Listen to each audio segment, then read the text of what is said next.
we encounter people who need to hear the gospel. Yet, we're all guilty of it.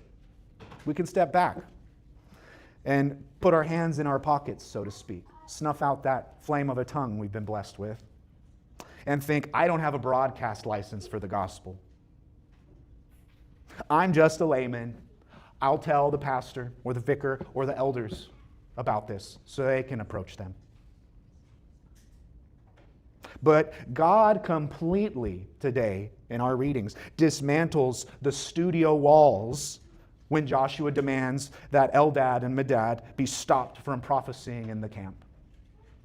Listen to the booming response of the prophet Moses, who groans in his refusal to protect a monopoly on the Spirit.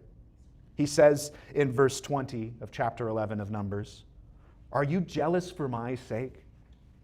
Would that all the Lord's people were prophets, that the Lord would put His Spirit on them."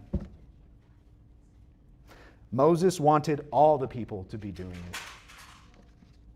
On this day of Pentecost, that ancient wilderness longing that Moses held, that the Lord would put His Spirit on the faithful, becomes a reality. That's what we celebrate this day.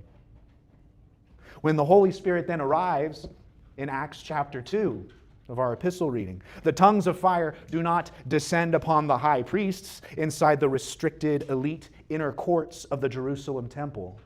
No, we read instead that the boundary-breaking Christ pours out the Spirit upon a group of believers sitting in just a common house, a normal place. When the crowd gathers, bewildered and amazed, Peter steps forward with his fellow believers, and he points out the Old Testament scriptures and quotes Joel to declare that this human gatekeeping of the prophetic word that many had expected has been flattened, crumbled down forever by the right hand of God.